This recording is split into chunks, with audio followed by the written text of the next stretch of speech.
আৰু আপোনাক লৈ জুবিন দাই গীত বহুত লিখিছে বুলি বহুত লিখিছা নেকি আছে কেইটামান গান আছে এই মুহূৰ্তত আমি জনাব পাৰো নেকি কোন খুবেই জনপ্ৰিয় গান কোনকেইটা গীত আজি আমি দৰ্শকসকলক জনাম এই অনুষ্ঠানৰ মাজতে আপুনি কৰিমা বৌক লৈ লিখা গীত আছে আসলে মই ফিলটো লৈ পেলাই সদায় মই গান ফিল লৈ পেলাই লিখোঁ আৰু নিজে মই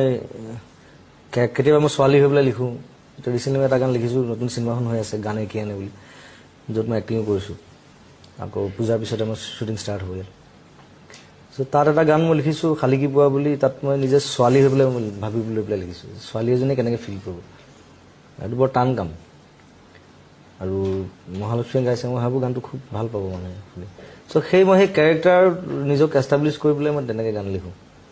আৰু তাইক লৈ অভিয়াছলি আছে মোৰ গান কিছুমান গান লিখা এটা গুণগুণাই নিব নেকি আজি কৰিমা বৌ যদি জনা নাছিল সেই গীতটোৰ কথা গম পাব জানে তাই এটা চিড হ'ল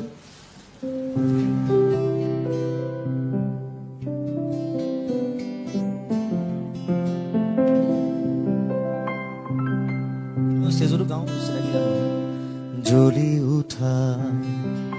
জুই হৈ জ্বলোৱা মোৰ কামনা ফুলি ৰোৱা ফুল হৈ বয়া হওক বাসনা দূৰণি হওক বেদনা ফুলক হাঁহি চেতনা জনক প্ৰেমৰ গলি উঠা জুই হৈ জ্বলোৱা কামনা ফুলি ৰোৱা ফুল হৈ বয়া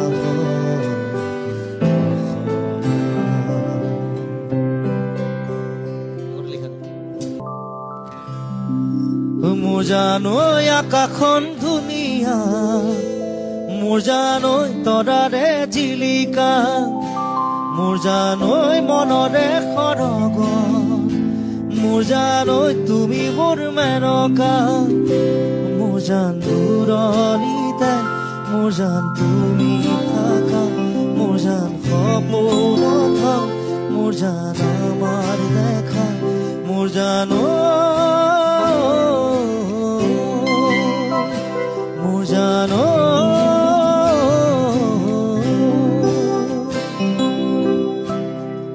আপোনাৰ ওচৰলৈ আহিছোঁ যেতিয়া এজন লেখকে এখন কিতাপ কাৰোবাৰ নামত উৎসৰ্গা কৰে সেইজন মানুহ গৌৰৱত উঠলি উঠে আপোনাৰ কাৰণে এই গীতটো লিখিছে আপুনি পত্নী হিচাপে মই সোধা নাই কেনেকুৱা অনুভূতি হৈছে মোৰ কাৰণেতো কোনোবাই যদি গীত তেনেকৈ এটা উৎসৰ্গা কৰে মইতো ক'ত থাকিম ক'ত নাথাকিম মোৰ তেনেকুৱা লাগিব আপোনাক যদি মই সোধোঁ আপোনাৰ কেনেকুৱা লাগিছে নিশ্চয় গানটো যেতিয়া লিখিছিলে তেতিয়াতো মই তেওঁৰ প্ৰেমিকা আছিলোঁ তেতিয়া আমাৰ বিয়া হোৱা নাছিলে গতিকে খুব ভাল লাগিছিলে তেতিয়া আৰু মানে মোক লৈ লিখিছে বুলি মোৰ ভাল পোৱা মানুহজনে তেতিয়াতো ক'বই নালাগে আৰু যেতিয়া এলবামটো ওলালে সকলোৱে শুনিছে তাৰপিছত খুব ভাল লাগিছিলে আৰু কেইবাটাও গান লিখিছে মোক সন্মুখত বহাই লৈ পেলাইও লিখিছে তুমি চোৱা দুচকু তুলি সেই গীতটো মোক একদম মই সন্মুখত থাকোঁতে লিখি আছিলে তেতিয়া ভাল লাগে আৰু মানে মোৰ প্ৰশংসাত লিখা নিচিনা লাগেতো শব্দবোৰ গতিকে খুব ভাল লাগে মই আপোনাক সুধিছোঁ জুবিন দাই যি ধৰণে কাম কৰিছে সেই ধৰণৰ কাম এইখন অসমৰ আৰু এজন ব্যক্তিয়ে কৰি থৈ গৈছে ছবিৰ ক্ষেত্ৰত সংগীত পৰিচালনা গীত লিখা মই সকলোৰে শ্ৰদ্ধাৰ ডক্টৰ ভূপেন হাজৰিকাৰ কথা কৈছোঁ আৰু বহুতে এতিয়াও চৰ্চা কৰে আমি আলোচনা কৰা শুনো যে ডক্টৰ ভূপেন হাজৰিকাৰ পিছত অসমত যদি কোনোবা এগৰাকী শিল্পী আছে সেইগৰাকীয়ে জুবিন গাৰ্গ এই ধৰণৰ কথা হয়তো আপোনাৰ কাণতো কেতিয়াবা পৰিছে সেই কথাটোৱে মই সুধিছোঁ যে আৰু দীঘলীয়া এটা যাত্ৰা আছে অসমবাসীয়ে ভাৰতবাসীয়ে জুবিন দাৰ পৰা পাবলগীয়া আছে আপুনি গোটেই বিষয়টো কেনেকুৱা ধৰণে অনুভৱ কৰে সেই অনুভূতিটো অসমবাসীৰ তেনেকুৱা বহুতৰ অনুভৱ এজন দুজন মানুহৰ নহয় বহুতৰ মুখত মই শুনিছোঁ সেইটো অসমবাসীৰ যিটো আশা মানে জুবিনে এটা খুব মানে এটা যুগ ৰচনা কৰি থৈ যাব বুলি অসমীয়া সংগীততে হওক বা চলচ্চিত্ৰ জগততে হওক ছবি জগতত আৰু আমাৰ অতি শ্ৰদ্ধাৰ ডক্টৰ ভূপেন হাজৰিকাৰ লগত যেতিয়া তেওঁৰ পিছত যেতিয়া উত্তৰাধিকাৰী বুলি তেওঁক এটা মানে তেওঁৰ কথা আশা কৰিছে গতিকে মই ভাবো তেওঁৰ ওপৰত এটা গুৰু দায়িত্ব আছে আৰু সেইখিনি তেওঁ কিমান দূৰলৈকে